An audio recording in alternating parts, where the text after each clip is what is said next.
আসসালামু আলাইকুম প্রিয় ভিউয়ার্স, আমি এখন অবস্থান করছি নওগাঁর দ্বিতীয় বৃহত্তম শহর নজিপুর বাস স্ট্যান্ড।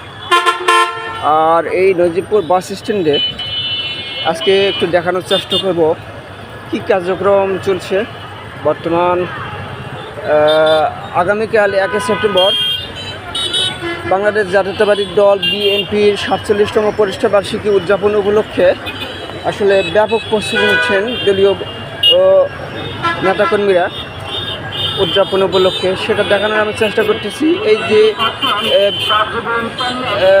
রাস্তার মাঝের আইল্যান্ডে থেকে শুরু করে দেখা যাচ্ছে বিভিন্ন রকমের যে ব্যানারে কারো নামে সৌজন্যে আসলে এই যে ব্যানার ফ্যাশন দেখা যাচ্ছে, সেটা আসলে চমক দেখা যাচ্ছে। এই প্রতিষ্ঠাবার্ষিকী বিএনপির উপলক্ষে এগুলো লাগানো হয়েছে তরুণ ব্যানার। এখানে আরও দেখানোর চেষ্টা করতেছে এই মুহূর্তে এই যে মই দিয়ে আসলে ঝুঁকি নিয়ে একরকম এগুলো লাগানোর চেষ্টা করা হচ্ছে। দেখা যাচ্ছে এই সাবেক এমপি শামসুজ্জোহা খান জোহা, কেন্দ্রীয় বিএনপি কৃষি বিষয়ক সম্পাদক, তার পক্ষ থেকে লাগানো হচ্ছে। তারপরে লাগানো হচ্ছে নওগাঁ 2 আসনের এমপি মনোনয়ন প্রত্যাশী খাজা নাজিবুল্লাহ চৌধুরী, তার পক্ষ থেকে আসলে এখানে লাগানো হচ্ছে এই প্রতিষ্ঠাবার্ষিকী উদযাপন উপলক্ষে এগুলো আসলে টাঙানো হচ্ছে। আসলে বিভিন্ন নামে বিভিন্ন জনের পক্ষ থেকে এগুলো লাগানো হচ্ছে বিএনপির এই প্রতিষ্ঠাবার্ষিকী উদযাপন উপলক্ষে নওগাঁ 2 আসনের।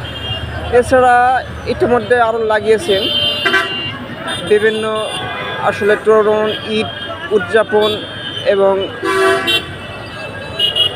ঈদের শুভেচ্ছা জানিয়েছেন। এছাড়া মনোনয়ন প্রত্যাশী যারা আছেন আরও অন্যান্য। এছাড়া দেখা যাচ্ছে ইসমাইল হোসেন মোস্তাক, ইনি আগ্রাদগঞ্জ ইউপি চেয়ারম্যান বর্তমান। সে আসলে নওগাঁ 2 আসন থেকে মনোনয়ন প্রত্যাশী হিসাবে তার একটি এই দেখা যাচ্ছে। তারপরে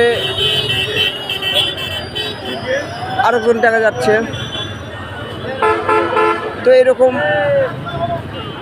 মাহবুবুল আলম একজন নামে ঈদের শুভেচ্ছা জানিয়েছিলেন গত। তো সবচেয়ে বড় বিষয় আমি দেখানোর চেষ্টা করছি এই যে রাস্তার 2 পাশে এগুলো আসলে বেড়ে গেছে। এছাড়া দেখা যাচ্ছে এজেড মিজান বণিক কমিটির সাধারণ সম্পাদক বর্তমান, তিনি সভাপতি পদে মনোনয়ন প্রত্যাশী। আসন্ন তফসিল ঘোষণা আসন্ন নজিপুর বাস স্ট্যান্ড। এই যে নজিপুর একটা বৃহৎ চারটা রোডে অনেক বণিক কমিটি ব্যবসা প্রতিষ্ঠান, নওগাঁ দ্বিতীয় বৃহত্তম একটি বাণিজ্যালয় বলা যায় স্থান নজিপুর বাস স্ট্যান্ড। সেখান থেকেও দেখা যাচ্ছে এই তাদের মনোনয়ন মানে বণিক কমিটির পক্ষ থেকে সেই সাধারণ সম্পাদক আগামীতে সভাপতি প্রত্যাশী হিসাবে সে শুভেচ্ছা জানিয়েছেন। আসলে সব কিছু মিলে এখন এই যে তরুণ বা ফ্যাশনে আসলে ভরে গেছে, সেটা দেখানোর চেষ্টা করতেছি।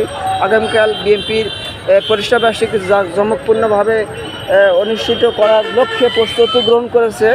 সেই লক্ষ্যে আগামীকাল নজিপুর বাস স্ট্যান্ডে সমাবেশ হবে, নেতাকর্মীদের উপচে পড়া ভিড় হবে লক্ষণীয় দলীয় সূত্রে জানা গেছে। সেটা আসলে যে শ্রমিকরা আসলে এই এখন পর্যন্ত ঝুঁকি নিয়ে বলা যায় এই গোল চত্বরে লাগিয়ে যাচ্ছেন। ধন্যবাদ সকলকে।